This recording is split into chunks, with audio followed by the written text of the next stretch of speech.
I'm Suzi Landolfi, and welcome to Be Crazy Well. Now, why would a therapist say that? Because we all have mental health struggles, even therapists. The good news is we have so much more information about how we can be crazy well. On my podcast, we don't focus on what's wrong with us. We want to know what happened to us. We're going to explore how trauma affected us, both negatively and positively. That's right. I said positively. It's called post-traumatic growth, and it's a real thing. Be Crazy Well will share mental health wellness practices, the newest mental health research, and most importantly, how we all get to create the person we deserve to be and the life we deserve to live. So join the mental health evolution and be crazy well.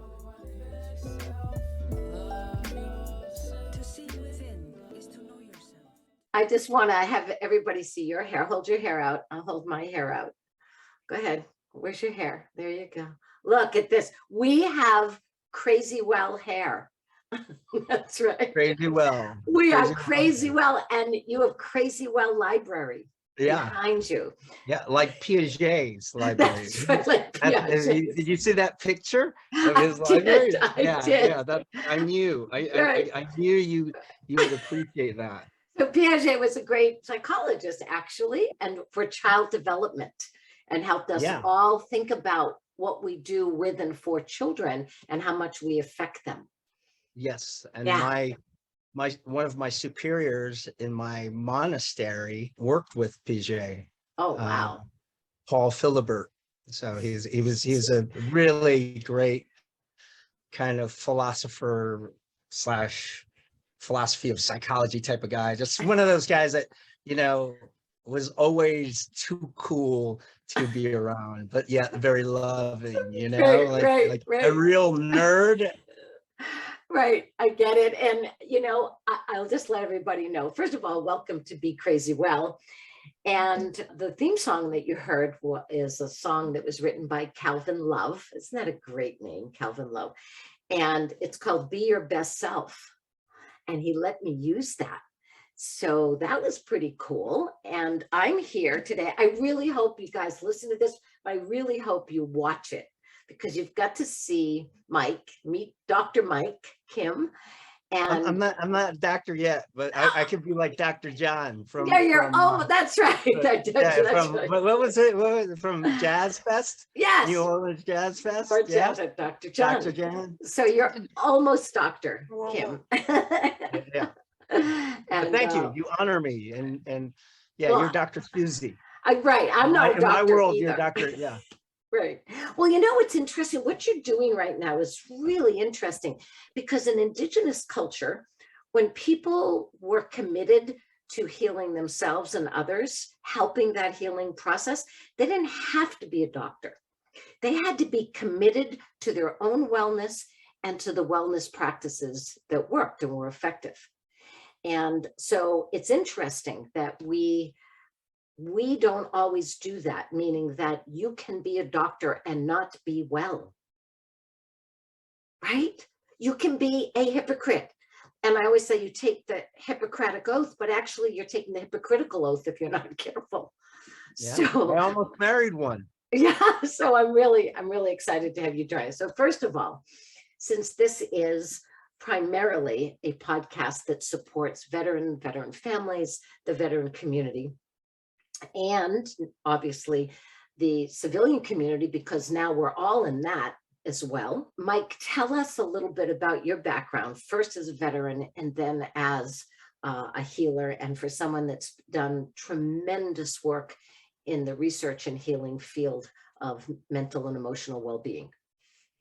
Well, I'd like to say thanks for inviting me. I really like your approach, and it's good to kind of have a clinician to clinician kind of like rap session, and that's how they used to do it in the early vet center days, when things kind of started in regards to the Vietnam veterans groups coming together, and Robert J. Lifton and Alfred Eggenberg and all these different folks got together and they were always collaborating. And so this is a wonderful thing that you have done as far as set up your show and then to invite others that are involved in the same work that you're involved in and to share and yeah, that's a great thing.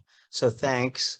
I'm the son of a family that has been, how could I say it? I'm not going to say devastated, but I would say they have journeyed through war, everyone, including my stepmom. My stepmother died of Agent Orange prematurely through Parkinson's disease, but Agent Orange related from the Vietnam War. She saw more combat than most soldiers did. My mother, my biological mother, died young of cancer, not war related, but it was interesting that on her deathbed, she was recalling times of combat when there were jet bombings happening in the Dominican Republic during the 1965 U.S. intervention in the Dominican Republic, and said, ironically enough, towards the end of her death, she was sharing that with us maybe a couple of days before she died. My sister is a Afghanistan war veteran. My father is a combat veteran tied to Korea. So whether they served in the military or they were civilian, my whole family experienced war. So that led me in many ways, because this is kind of like, and you have great expertise, and I may need to include you in my research, which I know I probably will. I know I will, but I just need to kind of sort out the 1,000 pages of data sets, and hopefully I do that before I die, and we can get Suzi in there. But your great knowledge in historical trauma, I think, is a value for the veteran and civilian community. And so I kind of represent some of that. And in that, I ended up following all these family members and those even before me into the military. And so I started early on, right after high school. I already knew, even after being offered academic scholarships and being offered athletic scholarships. I was, a state champion in weightlifting in Florida. I was a 3 weight class lineal varsity letterman.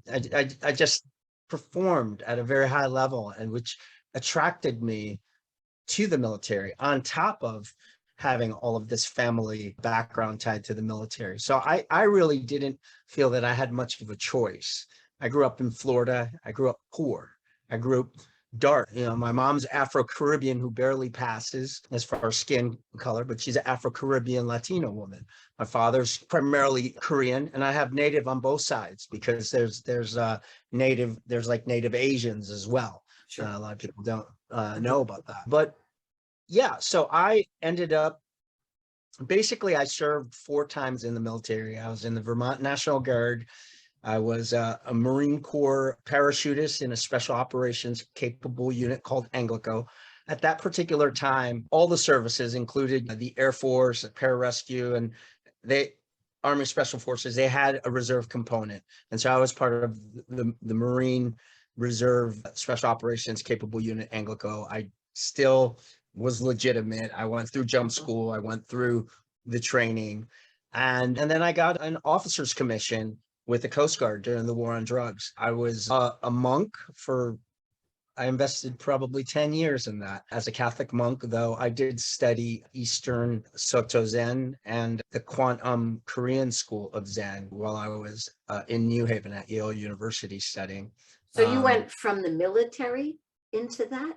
Yes. And then I went back into the military later after 9/11. I left monastic life, and Krista Tippett's show On Being has also some written pieces, and they accepted my piece about that. So you can always look up The Rifle and the Robe, and that kind of explains, that transition I made to go back into the military, and then go back into monastic life, and then go back into the military. And all of this kind of like makes sense if you kind of know my dedication to service, because that also led to a lifelong career where I even lost my family, as far as doing 24/7 combat trauma work, over 20,000 hours of combat trauma work, government program called RCS that's monitored, readjustment counseling service that's monitored by the VA, government, full government. When I was working with DOD, I was equivalent to a major.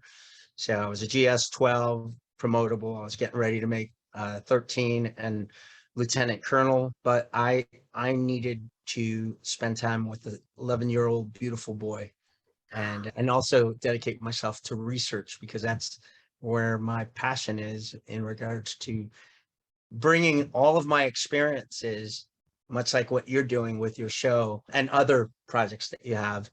We all do it in different ways, but sharing what you've experienced along the road. And so that's what I'm doing right now at Columbia University. I'm involved in research, and basically I still have a lot of GI Bill money because the military kind of paid for, and I ended up getting scholarships before. So I just ended up having to use up my GI Bill. So I don't mind doing it on research. So, Right. and it's a great cause.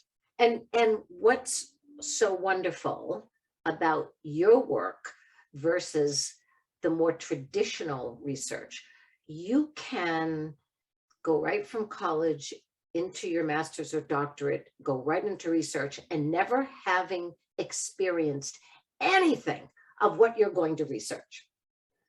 That's totally okay. Like somehow that's totally okay in academia and in the research world. Unlike yourself, which actually and yourself, and because myself, right? you're doing research Yeah, I'm at, in the field, that's you right. I'm know. actually talking and working with the people who should be leading the research, which I mean is the stakeholders, the people involved. You were involved in and participated in the military, in these missions, in the work. You went through your own work on yourself as a monk. You have your own not only situational awareness, you have self-awareness. So you have both. And now you're using all of that to help us better understand what it is that these amazing men and women like yourself deserve to know and deserve to share with us. I am so tired of trying to be the expert to come in and tell these amazing men and women what I know they already know. And so what I love about what you're doing, Mike, is that you're coming from a place of knowing. There's two kinds of people in the world: people who want to know and people who don't want to know. They may want to research, but they don't want to actually know, or they already think they know. Yeah. So talk to me about when you said what excites you and talk to me and the rest of us about the research you're doing, what it is that you've already discovered, what it is we all deserve to do to support people like yourself who are in the arena, actually in it, not looking at it from, 1,000 meters away. Right. And you are too. So you're doing it in indirect ways, right? Through the show. And then I would also encourage you, when you have time, which you probably don't, because you are doing a lot of work with vets and also doing a lot of organizing and a lot of different, things to gather and organize resources for these different missions tied to vets. But when you do have some time, I would just encourage you to put out articles because of your observations, because that's what Freud did. So Freud gets a big, how could I say it? He gets a big hug and kiss from me because I recognize, and a few others recognize, that he was the first combat trauma researcher. He had sons in the war, World War I, highly decorated. One was a POW, 3 sons. Freud set up free clinics, much like the work that we do, a lot of the pro bono work that we do. That's what Freud did. He was a pioneer for World War I veterans. So many people don't know that. Yeah. He set up the first conference for combat trauma therapists who are these people? Ferenczi, which uh, Jung, like all these big. I think Abrams was like part of it. All of these people, they attended the Congress in Vienna on war neurosis, because that's what Freud called it. I also have like a big interest in him in regards to his interpretation of religion and spirituality. And I think that's how I connected myself to studying psychoanalysis and war, understanding spirituality and the veteran. I've done a lot of that type of work. And then understanding society in regards to veterans, and how is that all happening? How is that working out? So I'm going at different levels, and what I've found is that, one, when it comes to combat trauma therapy, everybody's so focused on PTSD and depression and the different, diagnostic, disorders. Those are important. I don't want to minimize that.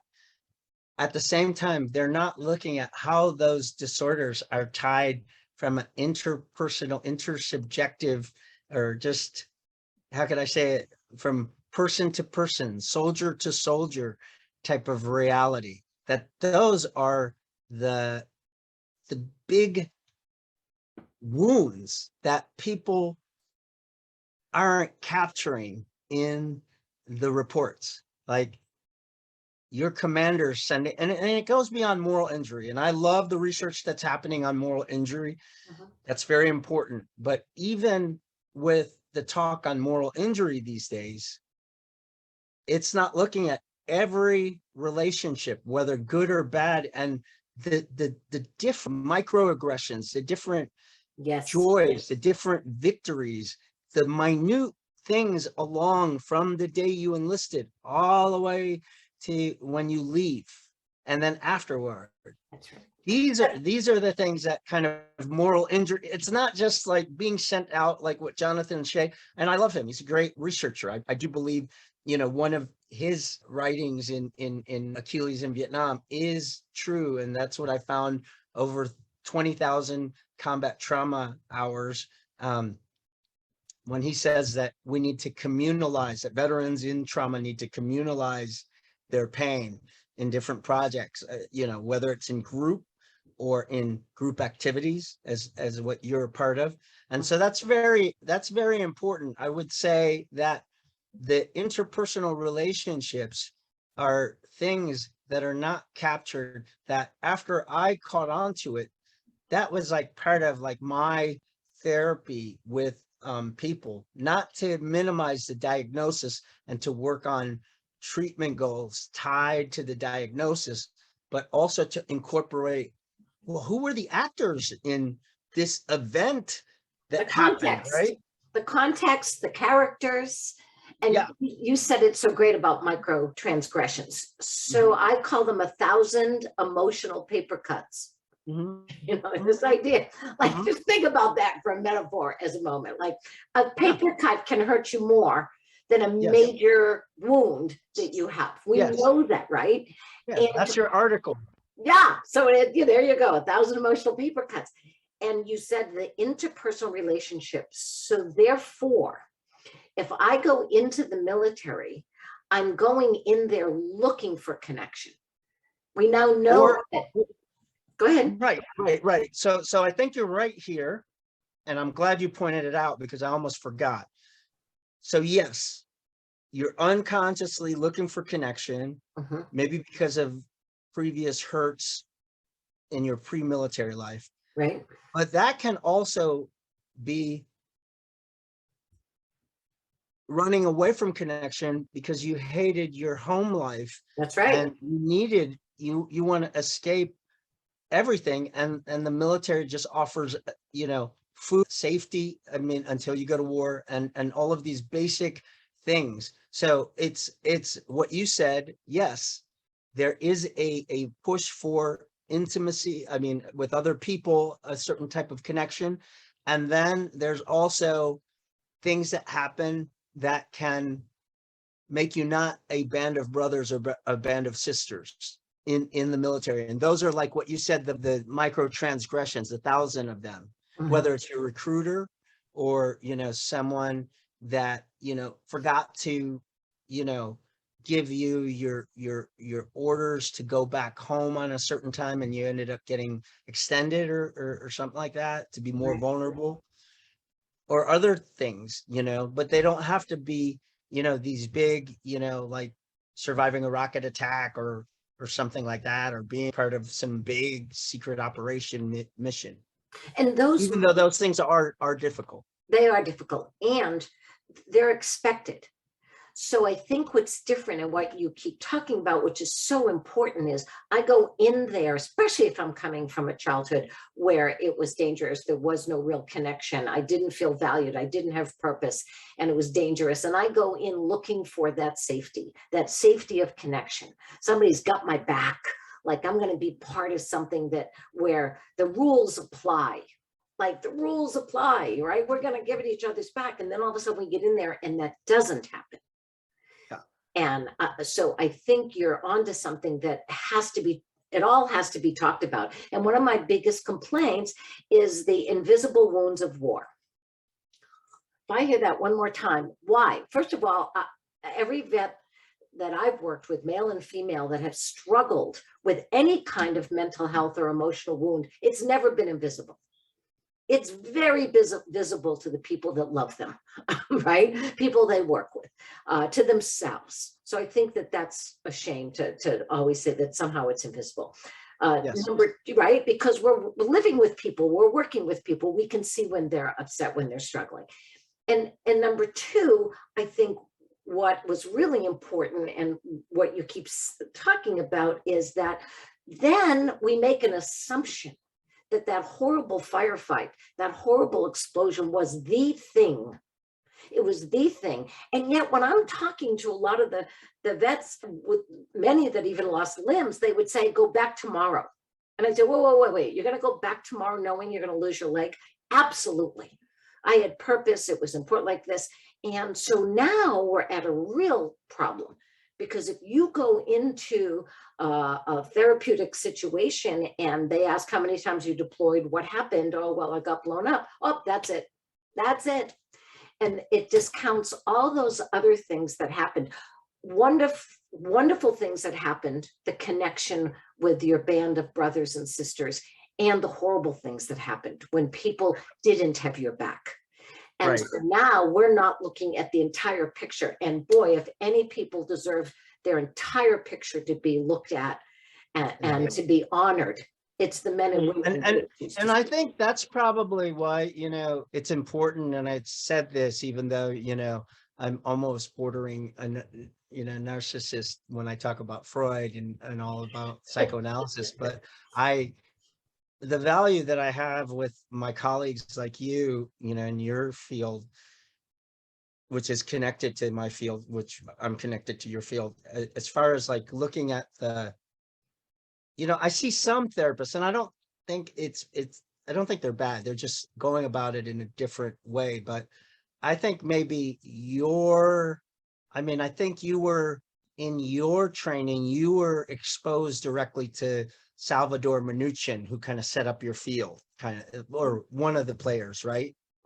You Sure. say, and he had a lot of ties to psychoanalysis too.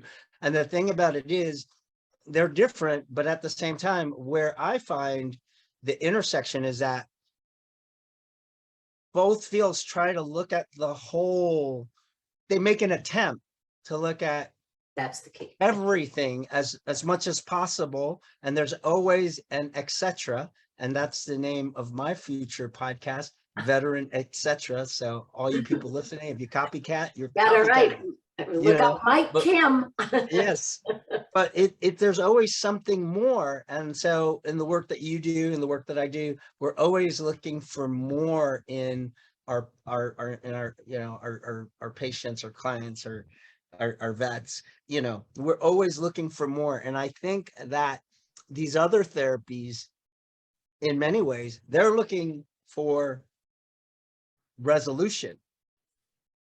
Right. And when it comes to something dirty and nasty as war, you're not going to find resolution. No. I mean, you're gonna find resolving moments, but we're human. I mean, resolution, with certain things, something like war, it's not like going to Walmart, Yeah. or going on some kind of, happy days date, I mean, the stakes are high, as even my clinical supervisor had told me, when I was presenting a case and everything.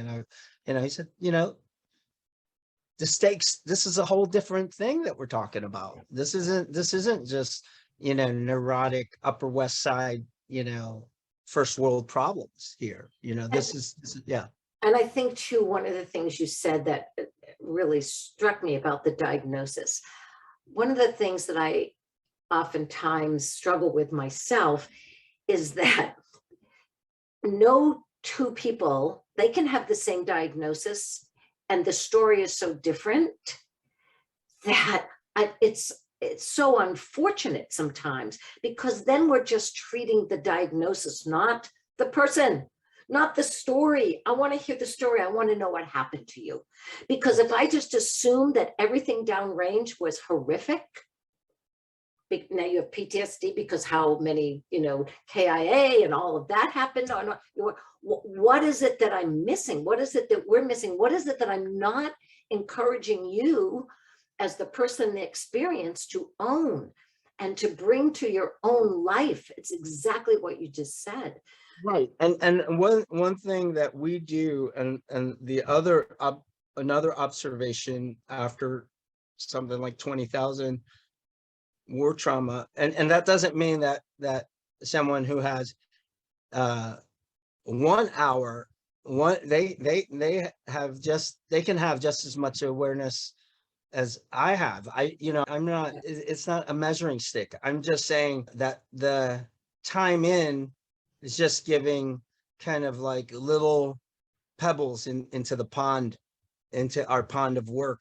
And what I came across was this, and I'm sure you've come across this when you mentioned story, that yes, we're capturing these stories.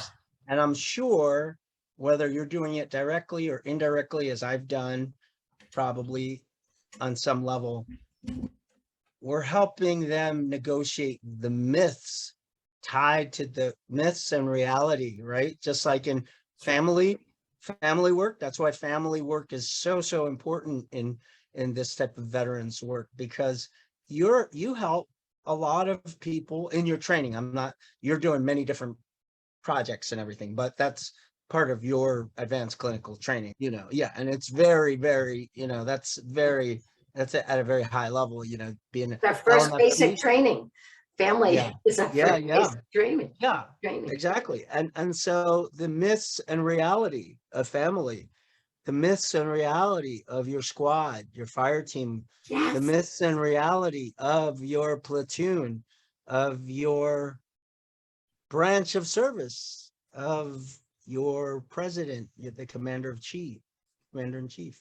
These are things that we are involved in little by little in the therapy, because they're, from a Freudian perspective, psychoanalytic, psychodynamic, we're looking, and I'm not saying it, you understand it. I just want the audience to see. You don't have to be afraid of it. It's, most of this stuff that we're talking about, it was by the media kind of like misunderstood and presented out there.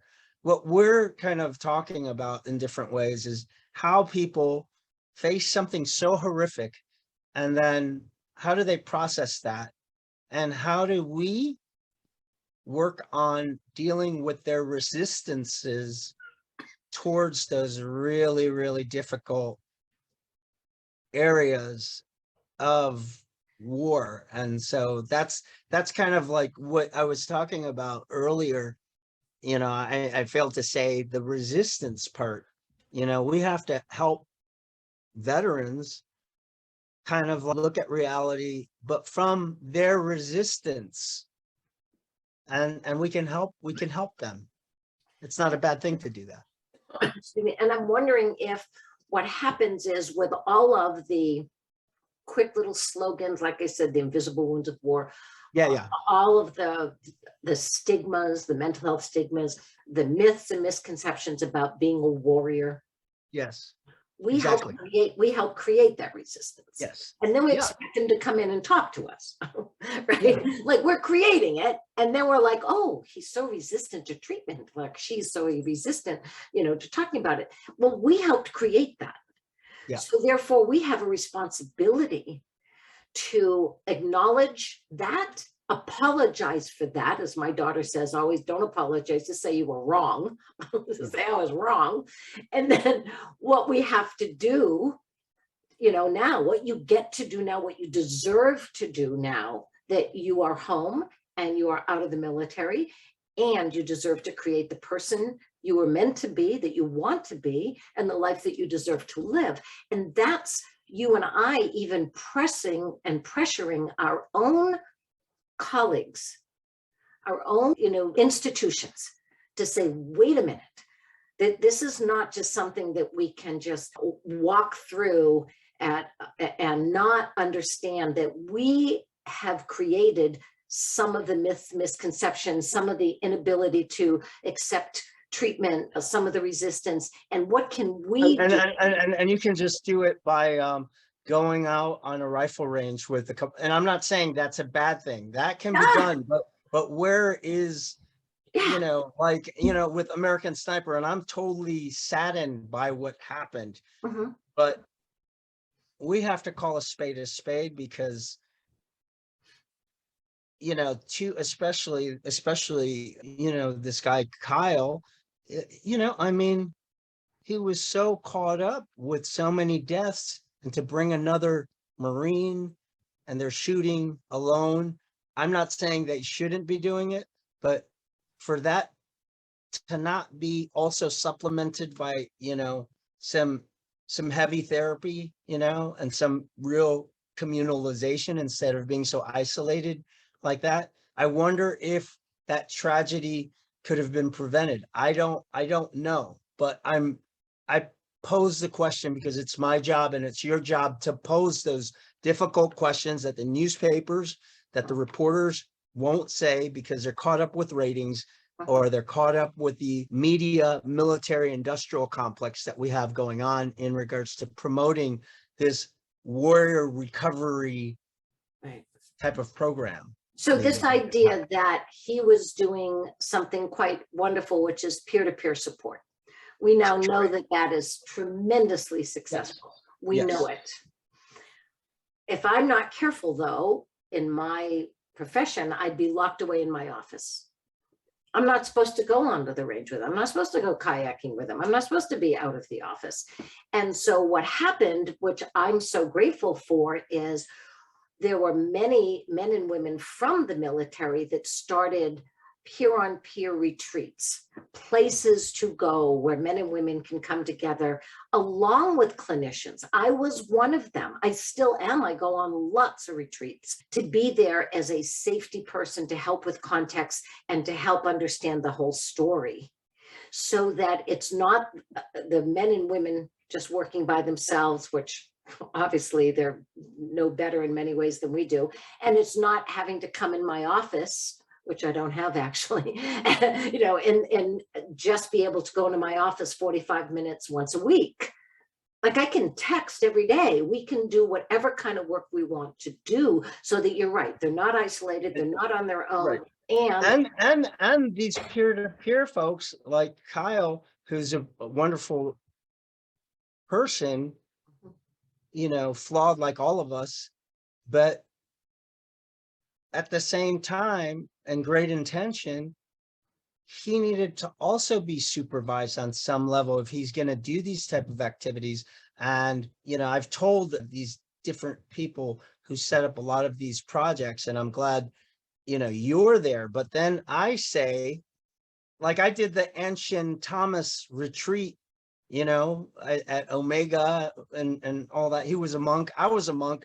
I actually spent 10 years doing it, like for real. I mean, he spent some time, but I mean, and it's not measuring anything, but I did it and I just got back from the war. And I just felt like there were a lot of untrained people giving advice, and I almost got violent because I just got back from the war. And I don't care if you went to Vietnam or not. You see me as the enemy, but I also see you as an enemy because your people came to my father's country and 5 million people died in 3 years, called the Korean War. Right. So don't call me a gook.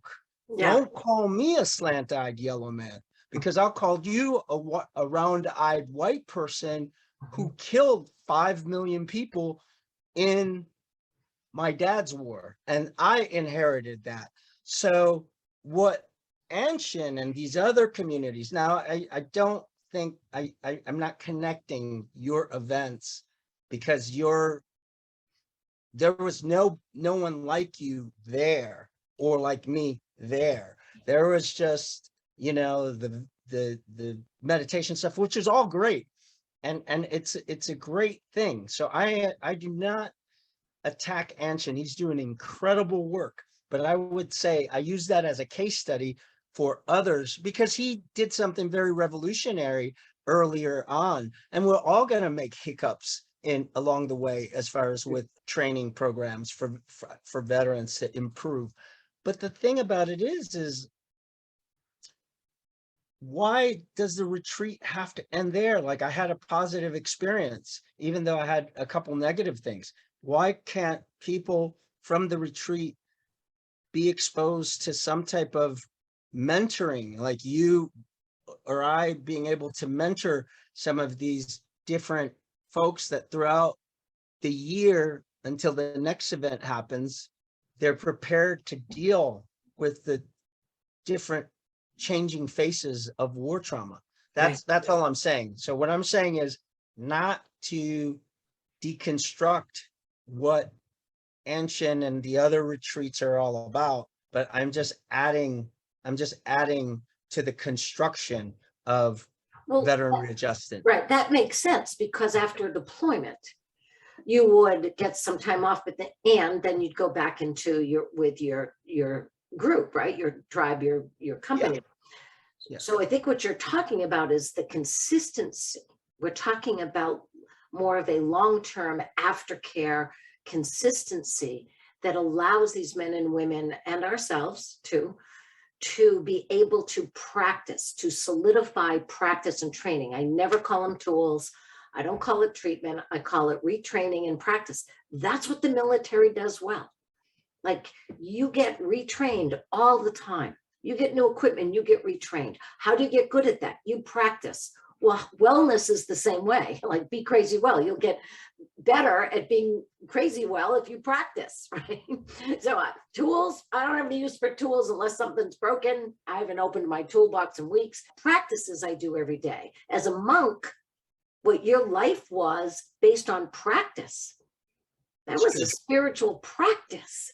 A doctor has got a practice, a yoga practice, a law practice. I mean, we know that. And military is all about practice. It's all about that. So I love what you're saying. We're talking about the ability to have peer-to-peer with support, with clinicians that have gone deep into these wounds and what can happen and the effects. and do an AAR because Yes. he's capable of doing Anshin, but he's busy and he's got his own monk activities he has to do. But he can have different peer, and I'm not saying Anshin. When I'm saying Anshin, I'm talking about everyone, whether it's my other friend Stacy, who holds all those veteran mountain climbing trips, and I'm like, dude, you don't know if somebody's just gonna like jump off, like you got you need to, and he's dealt with that, and he does a lot of great programming. So this isn't to use Anshin as the only case study, but there's many other case studies, and you and I are having a dialogue as to how build upon, not tear down, but add on to the potential of more healing. And like you're saying, the training part, to have people involved after the retreat and to have kind of like buddy check systems going on with the retreatants whether they like it or not, just to have some type of contact. And then the other thing I would say for these type of group activities, what's important, and I'm glad we're using, this, that Zen retreat at Omega, because it's a great place to learn, for all of us to learn. The other thing I would say is that besides all the contact, Anshin's great military skills, because he's a decorated, I mean, he's a very smart man, at a very high level, and I could tell he was like, a very top warrior to set up, leave the monk robe, and get into AAR mode. What went well, what didn't go well. You know what I mean? In that systematic training mode, like you said, Sure. how can we reach this type of community? What are we, some of this strategic stuff that involves the larger group as well, I think is important. What, before we end, I always like to leave enough time. What would you, and where you are right now, what you've experienced, what you know, the wisdom and experiences that you've gained, the goals and the trajectory that you have right now, what are some of your wishes, hopes for the work with veterans in this particular culture? Like, what would you love to see happen? I would like to see, and this is not narcissistic, I swear to you. I've done so much work on myself. It's not. I really want to see, a theory that I've developed. I presented it at University of North Texas, so it's not copied. And I want you have an opportunity, because I know you understand what I'm about to say. In that lecture that I presented for Health Science Center there, I spoke about veteran readjustment culture. So I think we have a lot going on with deposits into military culture, like Rambo movies, like, Lee Greenwood, born in the USA type. No, that was Springsteen, but, like all of these different interesting things for veterans when a war happens. But we're not closely looking at what I call my concept, which will continue to be fine-tuned, is a look into veteran adjustment culture from the areas of what are the policies that are putting these people in these bad situations in regards to deployments. What are the exacts? Don't just say veteran civilian divide, because that's putting me at war with you. I'm creating another enemy, and you're creating another enemy that we don't need, because we're both affected by war. Mhm. There's a war happening. You're affected by it. I'm affected by it. Don't give me that. And I'm finding that a lot of veterans unconsciously, I'm not saying they're doing it on purpose, they're always talking about this veteran civilian divide. I don't believe in that. So part of my theory, my concept, involves veteran civilian acclimation. It's just, 4 seasons, you know what I mean? Right. The civilians at this time could be in winter, and I'm in summer. Let's kind of like understand. I don't have to be in winter. You don't have to be in summer, but let's understand each other. You haven't done anything wrong by not joining the military. Like how some of these guys, I'm not afraid to say, they've written books, Roy Scranton, and the one guy who wrote the book of the year, Redeployment, and Phil Clay. They talk about this veteran civilian divide, and it's almost like guilting the American people. And it's like, listen, first of all, you're an officer, so you lived a different experience in Iraq.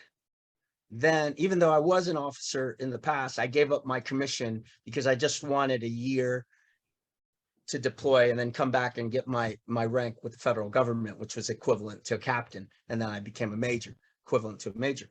But there was a officer enlisted divide, you know? Don't talk about this divide with the civilian and the veteran.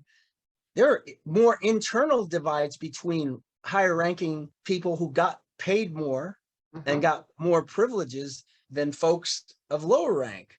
And so what I'm saying is, let's try to understand all of these things. Let's try to understand that, okay, America isn't reading your book because they're not interested. You know why?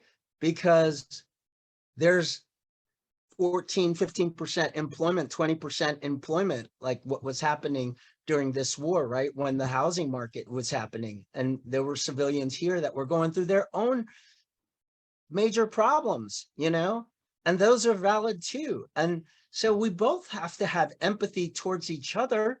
You Mhm. know, it's not that the warrior class is privileged because he or she is out there fighting the war, but it's an issue of coming together and understanding the different nuances instead of guilting and shaming each other. Sure. You know, that's Yeah. that's the big thing behind much of my theory, because my concept, because from there we can see who are the war hawks responsible for deploying my son when he's 18, you Right. know? Hmm. Who is that politician who's pushing for that?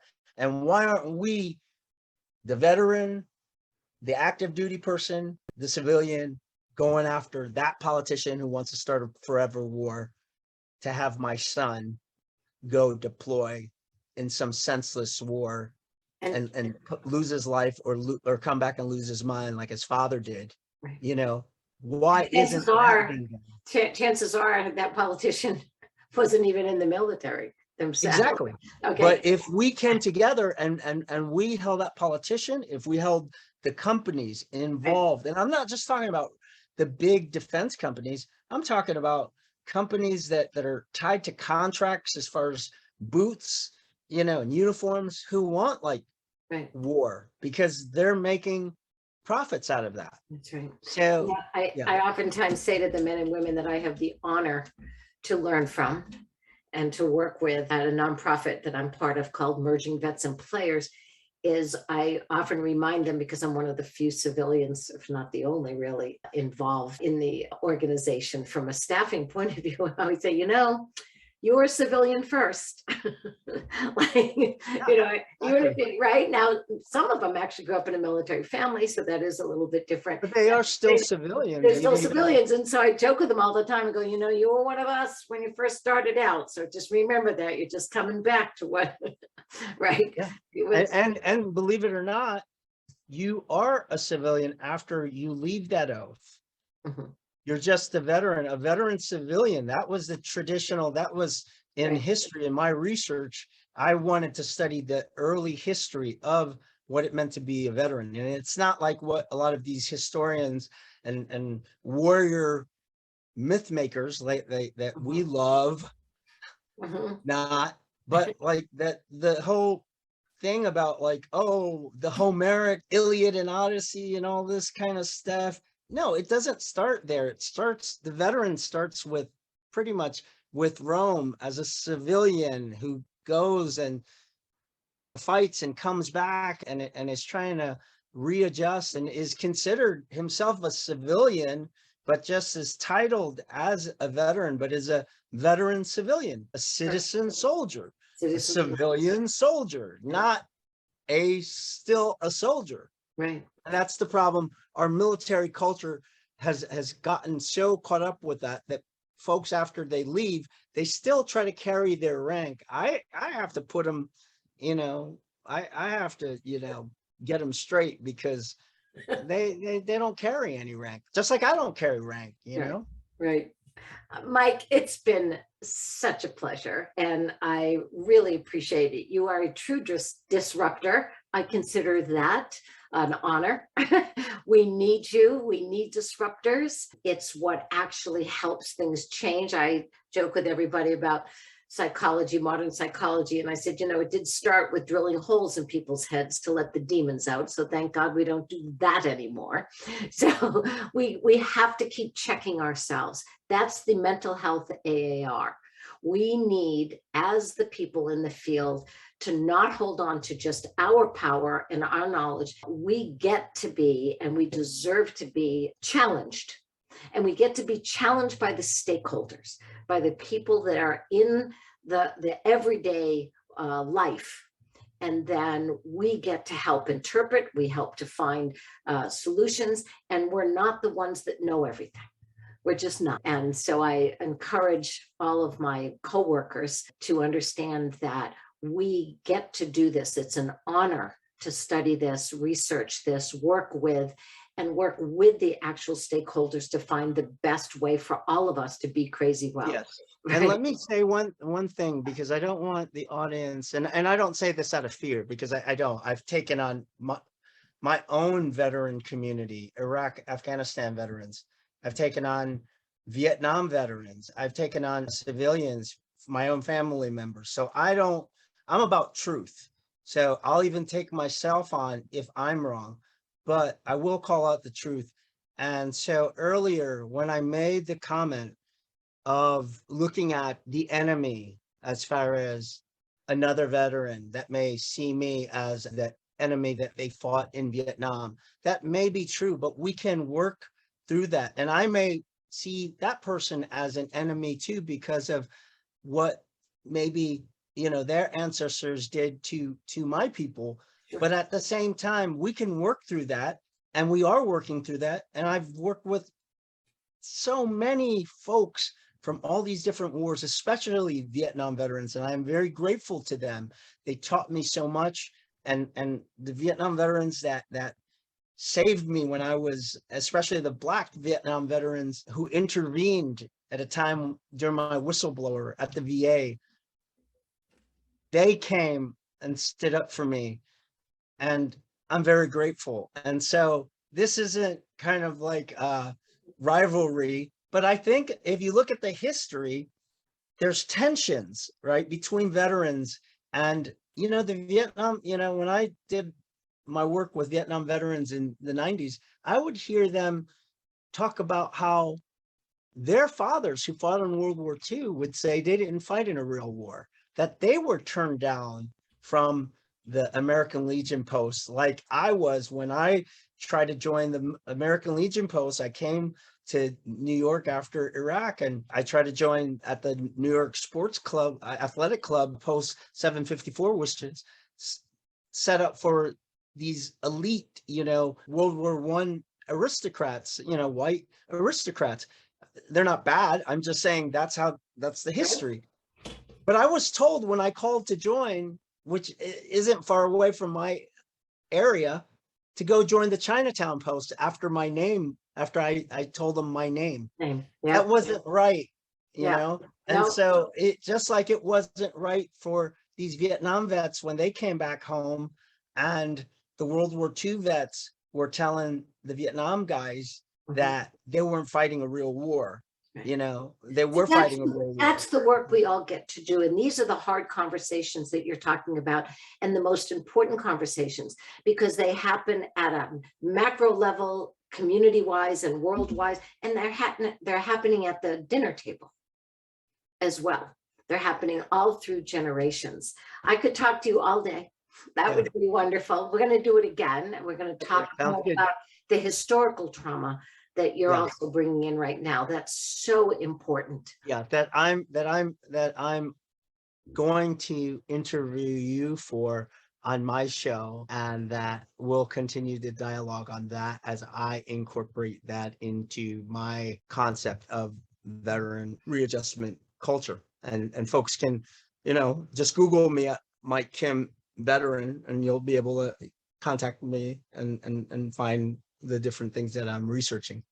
We're so grateful, and we're so grateful for all that you do. And like I said, you're just a professional disruptor as far as I'm concerned. That's one of the highest compliments I can give somebody.